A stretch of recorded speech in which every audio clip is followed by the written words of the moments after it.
Hi friends, I'm back. We're up to chapter 4 of Gone with the Wind, which is my paranormal cozy mystery. I hope you've been enjoying it so far. Um, it is available on Amazon for only 99 pence or cents at the moment, so if you want that, you can go down below.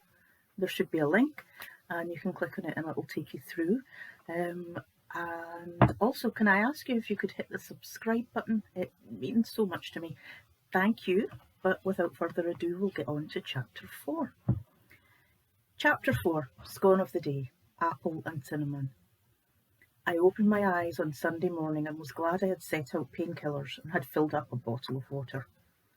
I took 2, drank the water, rolled over, wanting to go to sleep. But I kept thinking about the fun I'd had last night and how well I'd got on with David. We had laughed and joked, and David played a bit of a game with the boys, made me happy in a way that I hadn't felt for a long time. Then I replayed the hug, brief as it was, and imagined my cheek against the worn denim of his shirt. Oh, goddess, I think I was developing a crush on him. I smiled at the thought, unable to remember the last time I had feelings like this for a man, and decided to roll with it. I was single, he'd be here for a couple of weeks, and it was unlikely that anything would develop. I'd enjoy my thoughts as long as they were there. I must have fallen back asleep as when I rolled over and checked the time next, it was nearly 9 a.m. The painkillers had done their job and my head no longer pounded, so I made myself get up and have a quick shower, then drank some more water to help stop the hangover from taking hold. Sunday was my only day off, and this Sunday was market day in town. I pulled on cropped black trousers and a stripy boat neck top, grabbed my bag and walked towards the car park, which was closed off for stall holders to pitch their stands. There was a real mix of products on offer, from handmade soaps and bath bombs to local honey, clothing and handcrafted jewellery. I was standing at the soap stall talking to Mary, the owner, and I felt rough hands gently cover my eyes. Turning round, I was surprised. "David, what are you doing up this early?" I asked, thinking he would have slept off the alcohol a bit longer. I'm an early riser and came out for a walk to clear my head. I saw the market and decided to check it out. "It's nice to see you. What do you think of the stalls?" I fully recommend Mary's soaps. Jason loves the citrus one, Jamie likes the peppermint, and I'm partial to lavender. In fact, Mary, can I take 2 of each, please? I handed over my money and she picked up the bars I wanted and gave me a small paper bag containing them. "Well, if they're that good, I'll take 2 citrus ones to try out," David said to Mary, who was happy to have made some sales so early in the day. We said goodbye to her and walked around the rest of the stalls. My stomach started to rumble and David laughed. "Not had any food yet? How about we get something from the food trucks? Which are good?" After a debate, we decided on 2 sausage sandwiches, some hot drinks, and made our way over to the benches set out for people to relax on. "What's your plan for today, Kitty?" "I'll go back and prise the boys out of bed and remind them that they have exams coming up. Listen to them complain about studying for 10 minutes before they move and get on with their work. I'll probably go for a walk after lunch to give them some peace, and I'll have to drive them back to their dad's later on. Then dinner for one, some TV and an early night. Bet you're jealous of my exciting jet-set life." David laughed. "Would you like company on your walk?" "I've got some boxes to pack up, but I'm sure I'll need to get out for a while. I can't sit and do that all day." "That would be nice. Have you got any boots with you? We might get muddy when we're tramping through fields." "I'm sure I can find something suitable. Where will I meet you?" We decided to meet out the front of the bakery at 1 o'clock. I'd finished my sandwich and had a few more chores to do, so said goodbye and found myself looking forward to our walk later in the day. Back home, the boys had surprised me by being awake. They'd just gotten up, but I called it a win and offered to make them snacks while they got showers. The rest of the morning was a bit of a blur of cleaning and doing laundry, but it helped me from getting too excited about seeing David later. I needed to keep a lid on this blossoming crush. I was elbow deep cleaning the bath when my phone rang. It was Julie, probably wanting to know what had happened last night. "Hi, hun. How are you and your hangover today?" I asked my friend, knowing she would have been out far later than me. "Nothing that a good cup of coffee and some painkillers couldn't sort out. How about you? Anything you want to tell me about last night?" "No, David came back here, had some food and a glass of wine, then he went home. The boys were a bit starstruck though. They were playing one of his games when we came in. I smiled, remembered how excited they were at letting their cool teenage facades slip a little. No dates lined up with Mr. Hotshot? No dates. Good grief, Julie. I just met the man and he's here packing up his family home. I doubt it's on his mind, even if he is single, which I have no idea about. Anyway, I'm not sure I want to date anyone. It seems like a lot of energy. She replied. I saw the way you were watching him last night, and more to the point, the way he was looking at you. Bet he asks you out for dinner. Magic is stirring in the air. I'd met Julie not long after I moved to the bakery, when Mrs. Mac pushed me to try the choir to get out of the house. I realised now why she'd encouraged me to join up, seeing as she knew I was a witch and probably knew Julie was one too.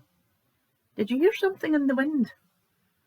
I've not picked up anything concrete, but I would say that he finds you interesting. Don't pass it by if he asks you, Kitty. There's something between you. Funny, Mrs. Mac said the same thing. Hey, did you know she was a brownie? I'd forgotten to ask her about that in my excitement of meeting David. Oh, I finally realised. Yes, I know she's a brownie, and a very caring one. Please take care of her. Now, I have to go. Keep me up to date with your dating situation. Now 2 of my friends had told me to get involved with David. Maybe the universe had a reason to bring us together. I finished cleaning the tub, put the cleaning things away, and grabbed my keys and phone. I'm away for a walk. There's food in the fridge if you're hungry. See you later, I shouted to my kids and walked downstairs to meet David. As I was walking up, I could see him walking towards me and motioned for him to stop and wait, and walked to catch up with him. Found some boots then, I said, spying a pair of well-used walking boots on his feet. Yeah, Uncle Malcolm had the same size feet as me, and they're comfortable enough. Where are we heading? Am I going to regret my lack of exercise recently? Not at all. I'm hardly the pin-up girl for fitness. I thought we should walk up the river. It always calms me, and it's a good reset for the next week. We walked in silence for a while, enjoying the people watching as they walked dogs. Families sat and enjoyed the sunshine, and teenagers stole some time away from their parents to meet up with friends. Uncle Malcolm used to bring me up here when I visited on holiday. It's changed a bit since then. I remember when all of these trees were planted. They're huge now. It would have been nice to see it back then. I've only lived here for 2 years, but it's one of my favourite places to be. I run along here a few times a week. Got to keep my scone intake balanced out somehow. But some days I just come down here to sit on a bench and watch the river for a while. I would do the same if I lived here. There's something about the sound of water that's soothing. It draws you in. Uncle Malcolm said it was good for your soul. I'll miss him, the old fart. David wiped away a tear that had run down his cheek. Me too. I didn't work with him for long, but I really liked him and your aunt. It was terrible to find him like that, but I think he's at peace. As horrible as it was, I think it was his time to go. Maybe, but who really knows these things? Like, you don't need to answer, but how did you find him? He was in his kitchen at the table. He'd been eating a cheese scone. It was still on the plate in front of him. I was the one wiping away a tear now, remembering my old friend and his favourite scone lying there half-eaten. Then I stopped, dead. David, he only had butter on his scone. David stopped too, his confusion at my rambling all over his face. I'm not following you, Kitty. Why is that important? Because your aunt and uncle used to bicker all the time. Elsie said it was only butter on a cheese scone, but Malcolm insisted it had to have jam on it too.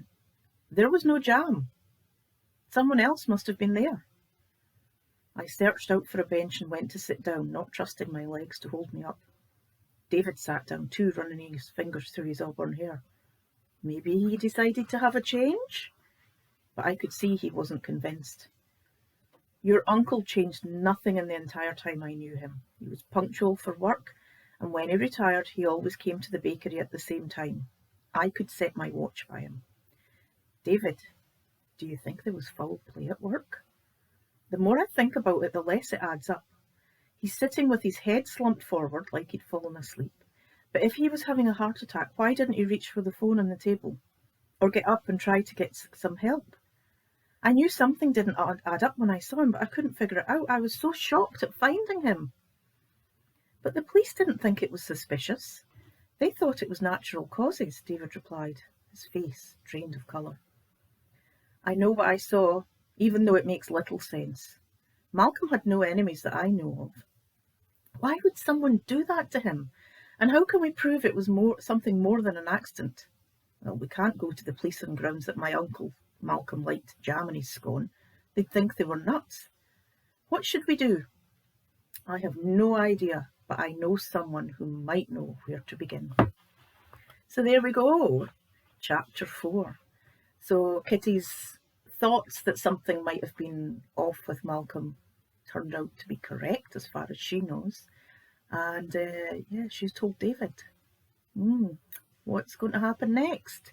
Tune in to chapter 5 to find out. See you soon, guys.